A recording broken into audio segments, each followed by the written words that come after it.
ஓம் நம சிவாய. நமசிவாயம். திருச்சிற்றம்பலம்.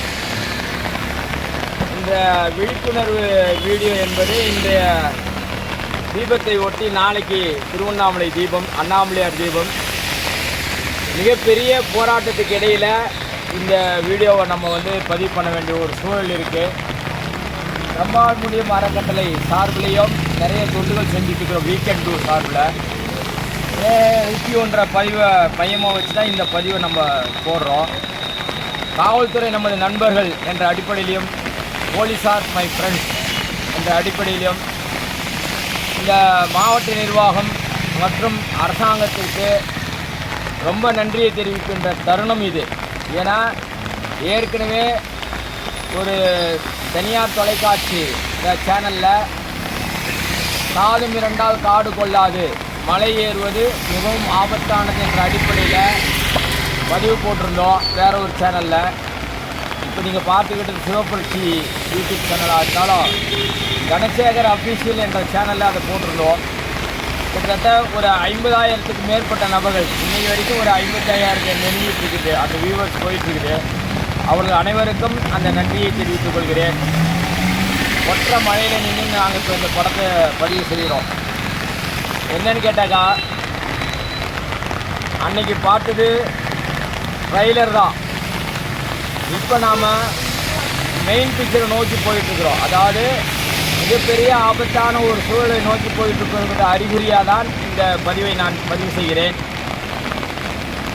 காரணம் என்னென்னா, வருகின்ற பிரதோஷமான தினத்தன்று மகாதீபமானது ஏற்றப்பட இருக்கிறது. அந்த பதிவில் ஏற்கனவே சொல்லிட்டேன். 13ஆம் தேதி ராசி இல்லாத தேதி என்றும், 13ஆம் தேதி அன்று மகாதீபத்தன்றைக்கு பிரதோஷ நாள் என்றும், பிரதோஷத்தை ஒட்டி வருகிறதுனால உலக மக்கள் எல்லாரும் திருவண்ணாமலை மலை மீது இருக்கின்ற மக்கள் மட்டுமல்ல, உலகமெங்கும் இருக்கின்ற மக்கள் அனைவருமே நான் கர்மாவை ஏற்கக்கூடிய நாளாக அந்த மகாதீபம் நாள் என்று இருக்கிறதுனால் மிகப்பெரிய பிரச்சனைகளும் ஆபத்துகளும் எதிர்கொள்ள வேண்டிய தருணத்தில் நாம் அனைவருமே இருக்கிறோம்.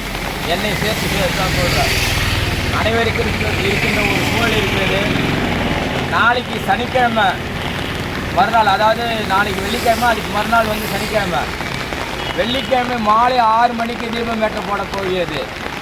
வெள்ளிக்கிழமை மாலை 6 மணினாலே சனியினுடைய தாக்கம் வந்துவிடுகிறது. அப்போ வெள்ளிக்கிழமை இரவு சனியினுடைய தாக்கம் வருகிறது என்றால், அன்றைக்கு நியூமராலஜி படி சொல்லியிருக்கிற 4ஆம் தேதி கொடியேற்றம் ஏற்றப்பட்டு 13ஆம் தேதி முடிகிற தருவனத்தில் 13 ஒரு 4 சேர்த்தா 17, 1 + 7 சேர்த்தா 8 சனியினுடைய ஆதிக்கம் இருக்கிறது. பிரதோஷத்தினுடைய ஆதிக்கம் இருக்கின்றது. அதனால் உலக மக்கள் அனைவருமே தோஷத்தை தாங்கக்கூடிய கர்மாவை நாம் எதிர்கொண்டு இருக்கிறோம் என்ற அடிப்படையில் தான் ஏற்கனவே பதிவு போட்டேன். இன்றைக்கி இந்த ஆபத்தான ஒரு சூழ்நிலையில் நம்மெல்லாம் ஒரு விழிப்புணர்வு கொள்ள வேண்டும் என்பதற்காகத்தான் இந்த பதிவு. மலை மீது கால் வைத்து ஏறுவது தவறு, ஆண்டுதோறும் நாங்கள் சொல்லுகின்றோம். அதுபோல கார்த்திகை தீப திருவிழாவை முடக்கம் செய்தால் சர்வநாசம் என்று ஆண்டுதோறும் பதிவிட்டு வருகிறேன். சர்வநாசம் ஏனென்றால், ஆடிப்பாடி அண்ணாமலை கைதோட ஓடிப்போகும் நமது உள்ள வினைகளை என்று அப்பர் சாமி பாடியிருக்கிறார். அந்த பாடலுக்கேற்ப நாங்கள் ஆண்டுதோறும் பள்ளி மாணவ மாணவியர் மற்றும் பல்வேறு கலைஞர்களை கொண்டு கார்த்திகை தீப திருவிழா 8 நாட்களிலே பல லட்சக்கணக்கான பக்தர்கள் கண்டுகளிக்கின்ற கைலாய காட்சியை கீழே வந்துவிட்ட மாதிரி ஒரு அற்புதமான ஒரு இன்பத்தை நாம் அந்த நாளில் தந்தோம். ஆனால் காவல்துறை உள்ளிட்ட அனைத்து தரப்பினும், கோவில் நிர்வாகமும் சேர்ந்து, மாவட்ட நிர்வாகம் சேர்ந்து அந்த விழாவினை தடுத்து நிறுத்திவிட்டார்கள். அதிலிருந்து தொடர்ந்து சில ஆண்டுகளாக துர்சம்பவம் நடைபெற்று வருகிறது. அதை வெளிப்படையாக சொல்ல முடியாவிட்டாலும் அந்த துர்சம்பவத்திற்கெல்லாம் காரணம் சிவநிந்தனை தான் என்று சொல்ல வேண்டும். அந்த சிவநிந்தனைக்கு ஆளானவர்கள் யாரெல்லாம் என்றால், நமது ஆட்சியாளர்களும் மாவட்ட நிர்வாகம் இன்னைக்கு இருப்பவர்கள் மட்டுமல்ல, தொடர்ந்து ஒரு 6-7 ஆண்டுகள், அதாவது கொரோனாவுக்கு முற்காலத்தில் இருந்து அது தடைபட்டு விட்டது. அன்றிலிருந்து இன்றைக்கு வரைக்கும் இருக்கின்ற அதிகாரத்தில் இருக்கின்ற மாவட்ட நிர்வாகம் ஆகட்டும், கோவில் நிர்வாகம் ஆகட்டும், நகராட்சி நிர்வாகமாகட்டும், கல்வி நிறுவனங்கள் சார்ந்த அதிகாரிகளாகட்டும் யாருமே ஒத்துழைப்பு கொடுக்கவில்லை. ஆகையினால் அதுவே சிவநிந்தனையாகத்தான் நாம் இதனால் வரைக்கும் கருதியிருந்து, யார் ஒருவர் மகாதீப திருவிழாவை முடக்கம் செய்கிறார்களோ அது சர்வநாசமாக முடியும் என்று கருத்தில் கொண்டு நாம் ஏற்கனவே பதிவு போட்டுள்ளோம். அந்த பதிவின்படி ஒவ்வொரு ஆண்டும் துர்சம்பவங்கள், பல்வேறு துர்சம்பவங்கள், குறிப்பாக அதிகப்படியாக சொல்ல வேண்டுமானால் 2 மாநில முதல்வர்களை நாம் இழந்திருக்கின்றோம். அந்த வகையில் அதிகபட்சமாக போனது நம்மளுடைய முதல்வர்கள் 2 பேரை இழந்திருக்கிறோம். அந்த வகையில் உச்சக்கட்டத்தில் போயிருக்கிறது. அடுத்தடுத்து துர்சம்பவங்கள் இங்கே புண்ணிய பூமியிலே இப்போது நடந்திருக்க கொண்டிருக்கிறது. காரணம், திருச்செந்தூர் கோவில் யானை வாகனை மிதித்தது, ஏழுமலையானே லட்டு பிரசாதத்தில் குற்றம் சொன்னது, ஸ்ரீரங்கத்திலே ஒருவர் புதைந்து போனார். இப்படியாக நாகப்பட்டினம் மற்றும் ராமேஸ்வரத்தில் 300 அடி தூரத்திற்கு கடல் மட்டம் இறங்கி இருக்கிறது, நீர் திரும்ப பெற்றிருக்கிறது என்றால் இதெல்லாம் துர்சம்பவத்திற்குடைய அறிகுறியாக இருக்கும். அந்த வகையில் இப்போ நாம் பார்த்துட்டு இருக்கிற இந்த ஒரு விழிப்புணர்வு காணொளி எதற்காக என்றால், துர்சம்பவங்கள் எல்லாம் நிறுத்த வேண்டும். இறைவனை அனைவருக்காகவும் பிரார்த்தனை செய்வோம், அனைவரும் பிரார்த்தனை செய்வோம். பிரார்த்தனை ஒன்றுதான் இறைவனிடையே சரணாகதி தத்துவத்தை கொண்டு சேர்க்கும். சரணாகதி ஒன்றுதான் இறைவன் மனம் உருகி இறங்கிக் கொள்கின்ற ஒரு காட்சியாக நாம் அவர்களிடத்து சமர்ப்பணம் செய்ய வேண்டும். அந்த வகையிலே நாம் செய்ய வேண்டிய பெரிய பரிகாரம் ஒன்று இருக்கிறது. அது அரசாங்க அதிகாரிகளும் அரசாங்கம் சேர்ந்து கேட்டால் அதற்கான பரிகாரத்தை அடியேன் சொல்வதற்கு தயாராக இருக்கிறேன். ஆனால் இன்றைக்கு அவசர கதியில் இருக்கின்ற இந்த சூழலில் நாம் செய்ய வேண்டிய பரிகாரம், அந்த பரிகாரம் என்னவென்றால், சனிக்கிழமை ஒட்டி வருவதனால் இல்லங்கள் தோறும் இரும்பு விளக்கிலே நெய் விளக்கு ஏற்றுங்கள். ஒரு விளக்காவது இரும்பு விளக்கு இருக்கின்றோம். குறைந்தபட்சம் 5 விளக்குகள், 9 விளக்குகள் நவகிரகங்களுக்கு, 5 என்பது ஈஸ்வரனுக்கு, 9 என்பது நவகிரகத்திற்கு. ஒரு அயன் லேம்ப் விளக்கு, அயன் லேம்போட 5 or 9 லேம்ப்பு, கீ லேம்ப்பு ஏற்றுங்க. அது நவகிரகத்தை ஒருங்கிணைக்கும். ஏனென்றால் இந்த பகுதியில் தான் இடைக்காடர் சித்தர் வாழ்ந்த பகுதி. திருவண்ணாமலையில் தான் இடைக்காடர் நவகிரகங்களை எல்லாம் மாற்றி திசையமைத்த ஒரு புண்ணிய தலமாக திருவண்ணாமலை விளங்கி கொண்டிருக்கிறது. அந்த வகையில் 5 தீபத்தில் ஒரு விளக்கு இரும்பு விளக்கு. ஏனென்றால் சனியினுடைய நாள் தொடர்ந்து வெள்ளிக்கிழமை மாலை, மறுநாள் சனிக்கிழமை என்பதனாலே நெய் விளக்கு ஒன்று ஏற்றுங்கள். அதிலே இரும்பு விளக்கு ஒன்று ஏற்றட்டும். மற்ற விளக்குகள் 5ஆக இருக்கலாம் அல்லது 9ஆக இருக்க வேண்டும். குறிப்பாக திருவண்ணாமலைக்கு வருகின்ற பக்தர்கள், மலை சுத்த வருகின்ற பக்தர்கள் கங்கணம் கட்டி காப்பு மஞ்சள் கையிலே 5 ரூபாய் நாணயத்தை வைத்து காப்பு கட்டி வலது கையில் காப்பு கட்டி நீங்கள் வர வேண்டியது. திருவண்ணாமலை பக்தர்கள் அனைவருமே கங்கணம் கட்டி காப்பு கட்டி வர வேண்டும் என்பது ஒரு பரிகாரமாக இருக்கும். இதையெல்லாம் ஒருமித்த உலகளாவியில் இருக்கின்ற சிவபக்தர்கள் அனைவரும் பிரார்த்தனை செய்யுங்கள். ஜோதியானது நாளைக்கு ஏற்றப்பட இருக்கின்றது. மகா ஜோதியானது இன்று கொப்பரை ஏற்ற செல்வதற்கு மிக கடினமான பாதையாக இருக்கிறது. ஒரு 2 பாதையில் ஒரு பாதை மண் சரிந்து பாதை ஏற்பட்டு விட்டதாகும்.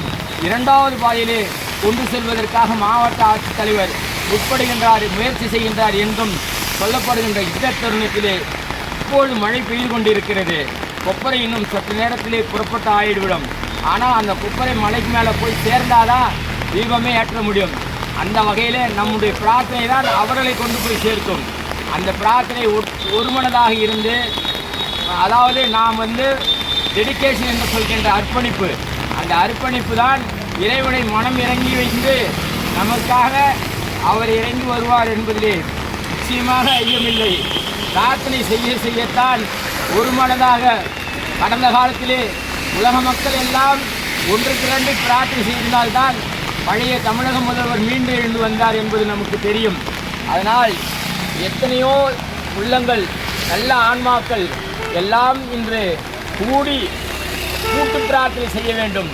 கூட்டு பிரார்த்தனை செய்வதன் மூலமாகத்தான் இந்த பிரச்சனை சங்கடத்திலிருந்து விடுபட்டு மீண்டும் மனித குலம் தழைப்பதற்கு ஒரு காரணமாக இருப்பதற்கு நாம் முயற்சி செய்ய வேண்டும். காரணம் என்னவென்றால், கர்மா என்பது எல்லா உயிர்களுக்கும் பொதுவானது, இன்க்ளூடிங், அதாவது கடவுள் உள்ளிட கர்மாவுக்கு பொறுத்து தவறுவது இல்லை. அதற்கு ஈசனே உதாரணம். அதனால்தான் பிச்சை எடுக்கின்ற ஒரு நிகழ்ச்சியை நமக்கு சுட்டி காட்டினார். கடவுளாக இருந்தாலும் கர்மாவிலிருந்து தப்பிக்க முடியாது என்பதற்கு அடையாளம் தான் ஈசனே பிச்சை எடுத்து பிச்சாந்தேகி என்று பிச்சாண்டவராக நேற்று வலம் வந்து வீடுகள் தோறும் பிச்சை எடுத்து அந்த நிகழ்ச்சியை நேற்று சிறப்பாக நடத்துகிறார் என்றால் பிச்சாந்தேகி என்று சொல்லி வருகின்ற பிச்சாண்டவர் திருவண்ணாமலையில் மட்டும்தான் அந்த விழாக்கோலமானது நேற்று நடைபெற்றது. அந்த வகையில் கடவுளாக இருந்தாலும் கர்மாவிலிருந்து தப்பிக்க முடியாது.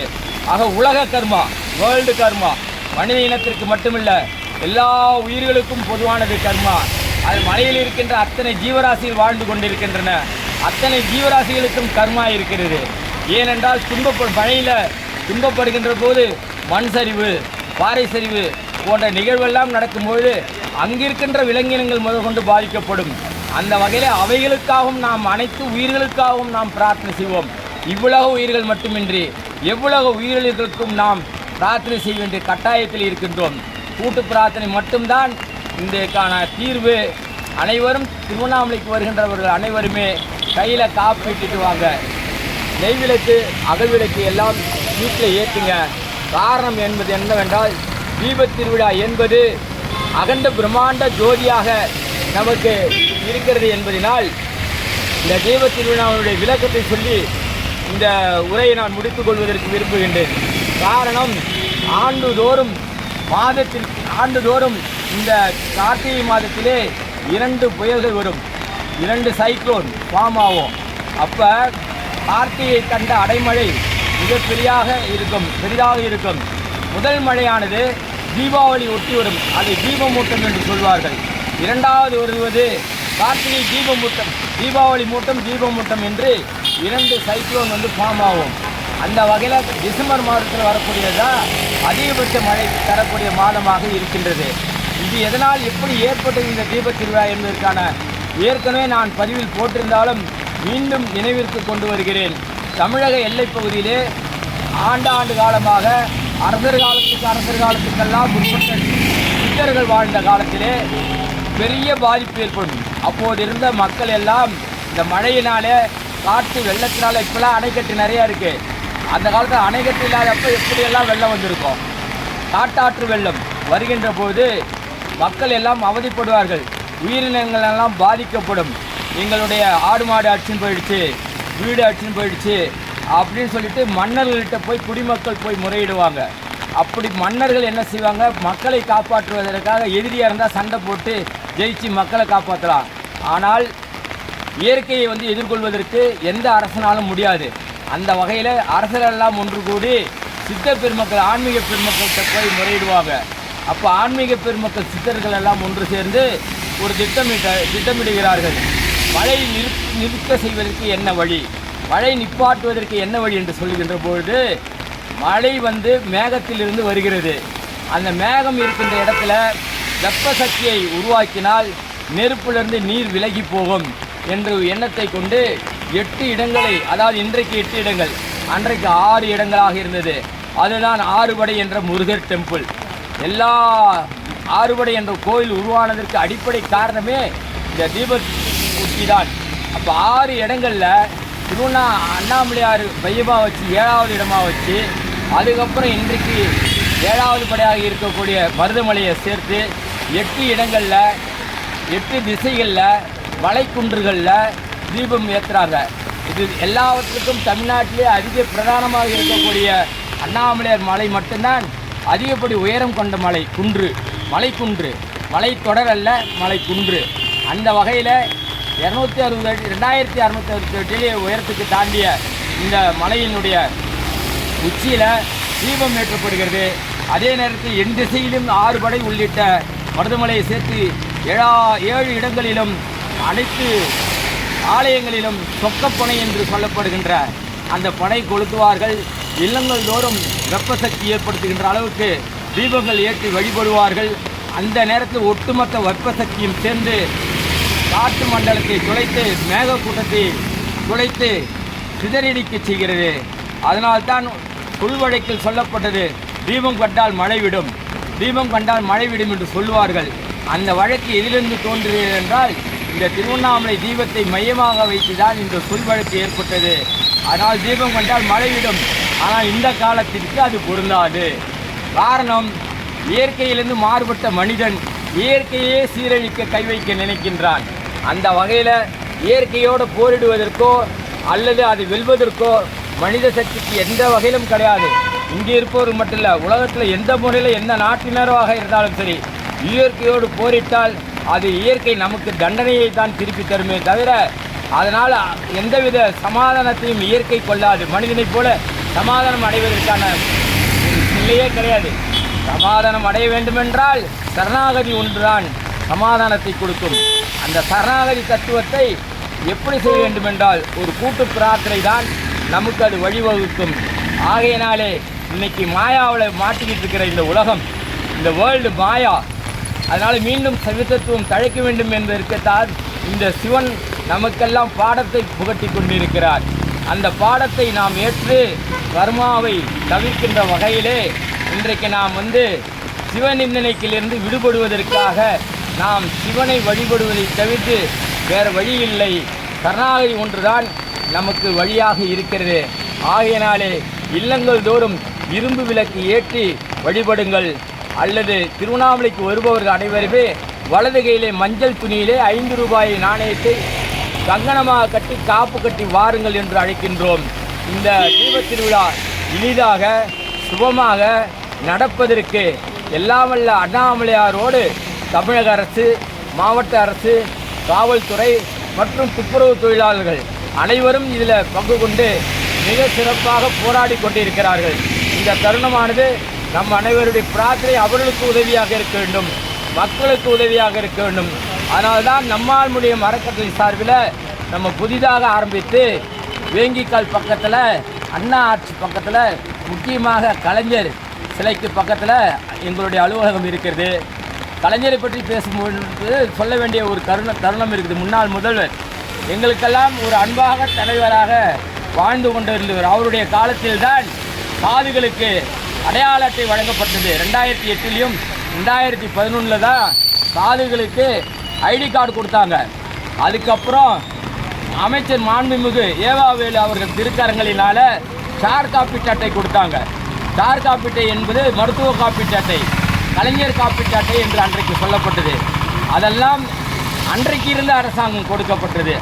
ஆனால் இன்றைக்கு அவை அனைத்தும் மாறாக மாறி தமிழக மாண்புமிகு தமிழக முதல்வர் அவர்கள் 2 முறை திருவண்ணாமலை வந்தார்.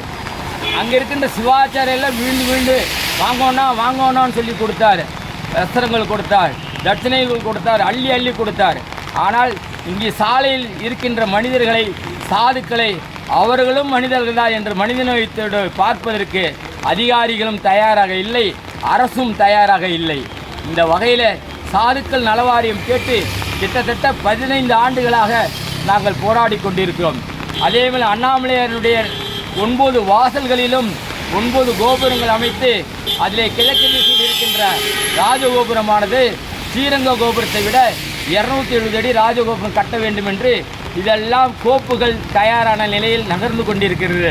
ஆனால் அவையெல்லாம் ஆமை வேகத்தில் இருக்கின்றன.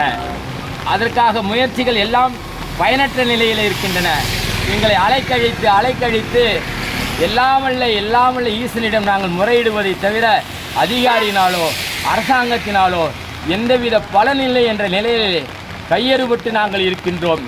ஆகையினாலே இந்த திருவண்ணாமலை சிறப்பான நிலைக்கு மீண்டும் வர வேண்டும் என்றால் சாதுக்களுக்கு ஒரு நலவாரியம் எல்லா வகையிலும் இருப்பதற்கு இடம், மருத்துவ வசதி, இறந்து போனால் தனி சுடுகாடு. இன்றைக்கு அரசு மருத்துவமனை சாதுக்கள் தனியாக போய் சென்றால் பிணமாக வருகிறார்கள். அந்த நிலை மாற வேண்டும். அந்த வகையிலே ஒட்டுமொத்த திருவண்ணாமலை மாற வேண்டும் என்றால் அடியேன் சில வழிகாட்டுதலை தயாராக இருக்கிறேன். அதை கேட்டு நடப்பதற்கு மாவட்ட நிர்வாகம், தமிழக அரசும் இணைந்து எங்களுக்கு கரம் கொடுக்கும் என்றால் நாங்கள் திருவண்ணாமலை பரிசுத்தமாக்கி கொடுப்பதற்கு தயாராக இருக்கிறோம். இந்த வீக்கெண்டு நம்மால் முடியும் அறக்கட்டளையினுடைய தாய் அமைப்பாக ஓம் ஆத்மலிங்கேஸ்வர் அறக்கட்டளை அடியார்கள் பக்தர்கள் கூட்டமைப்பு என்பது 20 ஆண்டுகால பணியிலே சரித்திர சாதனைகளை செய்திருக்கிறது. அந்த வகையிலே சரித்திர சாதனைகளை செய்திருக்கின்ற நாங்கள் எல்லாம் இங்கே ஒரு கைப்பிடி மண்ணுக்கு இல்லாமல், நாளைய சேமிப்பு இல்லாமல் வாழ்ந்து கொண்டு இருக்கிறோம். ஆனால் புக்ரீசல் போல முளைத்து சமூக ஆர்வலர் என்ற பெயரிலே மாற்று மதத்தினர் எல்லாம் இன்றைக்கு ஊடுருவி அண்ணாமலையாருக்கும் அடியார் பெருமக்களுக்கும் அவர்கள் ஏதோ பெரிய அளவிலே தொண்டு செய்வதாக ஒரு கணக்கிட்டு பொய் பிரச்சாரங்களை செய்து பொய்யான சேவைகளை செய்து சாதிக்கும் பிணத்தை முதற்கொண்டு காசாக்கி பார்க்கின்ற ஒரு கேவலமான ஒரு சூழ்நிலை திருவண்ணாமலை இன்று நிலவி கொண்டிருக்கிறது என்றால் நாங்கள் எல்லாம் அந்த காலத்திலே என்ன தொண்டு செய்தோம் என்றால் எந்த அவார்டுக்கும் ரிவார்டுக்கும் ஆசைப்பட்டது கிடையாது. நாங்கள் செய்கின்ற தொண்டு அண்ணாமலையார் காலடியிலே ஒரு அர்ச்சனை பூவாக போய் சேர்ந்தால் போதும் என்றுதான் எனக்கு கீழே இருக்கிற என்னுடைய வழிகாட்டுதலின்படி நடக்கின்ற சிஷ்ய பிள்ளைகளுக்கெல்லாம் அடியன் சொல்லிக் கொடுத்த வழிகாட்டுதலின்படி தான் இன்றளவும் நடந்து கொண்டிருக்கிறது. ஆனால் காலத்தின் கட்டாயம் அவளே மாற்று மதத்தினரோடு சென்று கைகோர்த்து கொள்கின்ற ஒரு சூழலை நாம் காணுகின்ற போது இதை விட அவலமான ஒரு நிலை எதுவுமே இல்லை என்பதற்கு அண்ணாமலையார் இந்த தருணத்திலே பாடம் புகட்டி கொண்டிருக்கிறார். அந்த பாடத்தை நாம் அனுபவித்தே தீர வேண்டும், கற்றுக்கொள்ள வேண்டிய நிலையில் இருக்கின்றோம். இந்த கர்மாவிலிருந்து விடுபட நாம் அனைவரும் கூட்டு பிரார்த்தனை செய்வோம். அதை தவிர வேறு வழி இல்லை. சரணாகதி அடைவோம். சிவார்ப்பணம் சிவார்ப்பணம் சிவார்ப்பணம் என்று சொல்லி நாம் விடைபெறுகின்றோம். நன்றி. நமச்சிவாயம். திருச்சிற்றம்பலம் திருச்சிற்றம்பலம் தில்லையம்பலம். அதாவது போற்றுவார் போற்றற்றும் புழுதிவாரி தூற்றுவார் தூற்றற்றும் எனது உரையை எடுத்துரைப்பேன் எமன் வரினும் இல்லேன் அஞ்சேன் என்று சொல்லி என்னுடைய உரையை முடித்துக் கொள்கின்றேன். திருச்சிற்றம்பலம். நன்றி. நமச்சிவாயம். திருச்சிற்றம்பலம்.